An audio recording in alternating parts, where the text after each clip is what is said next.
Ahora vamos a ver el último tema de este bloque de inteligencia colectiva, que es el de enjambre de partículas. Esto lo van a ver de diferente forma en la bibliografía. Algunos van a decir enjambre de insectos, otros cardúmenes, otros van a decir bandada de pájaros. En inglés van a encontrar el término swarm. El término swarm es un término que tiene varias acepciones y bien se puede traducir como enjambre. Enjambre, o a veces lo traducen con términos semejantes al de enjambre, pero es un término que nos viene bien para la asignatura.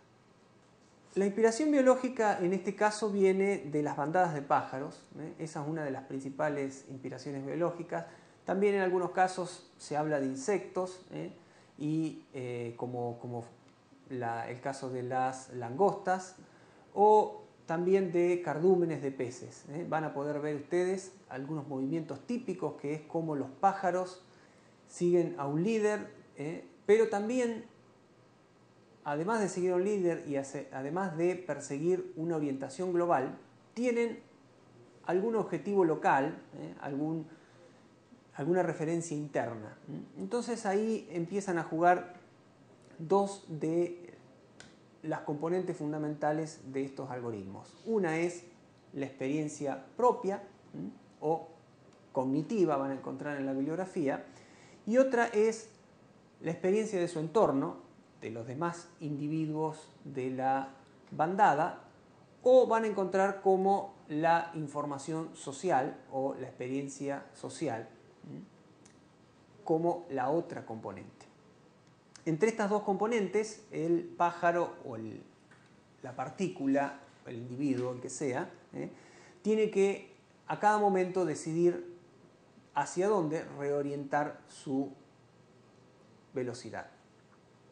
Entonces vamos a tener dos variables fundamentales. Una es la posición X, le vamos a llamar en los algoritmos, de la partícula K. Fíjense que X es un vector y además depende del tiempo. ¿Por qué un vector? En este caso decimos que el vector está en Rn. Si fuera un pájaro en el mundo real, sería un vector en R a la 3.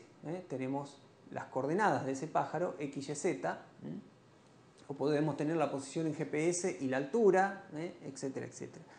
Pero en el caso general, nosotros vamos a querer resolver problemas en espacios de muchas variables, variables de entrada, como las que teníamos en las redes neuronales o cualquier problema que queramos resolver. Muchas dimensiones, muchas distintas mediciones que realizamos sobre el mundo real. Así que podemos tener un R a la 20, un R a la 200 o un R a la 5000, que son los casos en los que realmente se justifica este tipo de algoritmos, cuando la cantidad de dimensiones es tan grande que explorarlo por los métodos estándar tiene un costo computacional muy alto. Por otro lado, tenemos la velocidad. La velocidad es el vector que orienta hacia dónde se va a ir el próximo movimiento. Y nuevamente vamos a tener una velocidad para cada una de las partículas y para cada instante de tiempo. Evidentemente, sobre la velocidad es donde vamos a trabajar para decidir hacia dónde va. Como dijimos antes, si sigue principalmente a su experiencia o si se orienta hacia la experiencia social o hacia el conocimiento social o la información social del resto de los individuos de la bandada. Así que básicamente vamos a estar haciendo esta operación, en la que intencionalmente no pusimos las unidades, pero tenemos aquí las posiciones, la posición en el estado actual y la posición en el estado siguiente, que va a ser modificada por la velocidad y alguna constante que arregla las unidades, ¿no es cierto? Entonces vamos a definir un poquito mejor, antes de entrar en el algoritmo, la mejor posición personal de la partícula o del individuo. Es la mejor posición que obtuvo en toda su vida. Por supuesto, ¿de qué depende de que sea mejor o peor la posición? Nosotros estamos buscando una solución y estamos tratando de, para encontrar esa solución, minimizar algún criterio de error, algún costo, alguna distancia. Dependiendo del problema de aplicación, vamos a tener alguna función, como lo era la función de fitness también en el caso de los algoritmos evolutivos, que vamos a tener que, en caso de que sea una función de error, minimizar.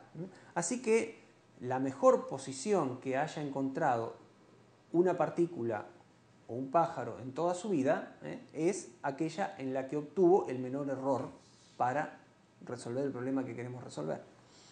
Entonces, así definimos la mejor posición personal de la partícula, o sea, la información cognitiva, la información de él mismo. Y por otro lado, tenemos la mejor posición global de toda la bandada, de toda la bandada o enjambre. Esta mejor posición global es la mejor posición entre todas las mejores posiciones personales. Es la mejor posición obtenida por una partícula en toda la historia de la bandada. Esa mejor posición también nos va a servir de referencia. Y en principio vamos a considerar una topología en donde todos están conectados con todos. Una topología de estrella significa que si hubiera, por ejemplo, 5 individuos, todos los individuos pueden conocer la información de todos los demás. Así, para cada individuo, para que tenga la mejor posición global, va a tener que ser la mejor posición en relación a todos los demás integrantes de la bandada. Vamos a empezar con ese algoritmo global y después vamos a definir una variante para el caso local, en donde en lugar de tener esta topología de estrella tenemos una relación de vecindades en donde cada individuo conoce solo a los que tiene cerca.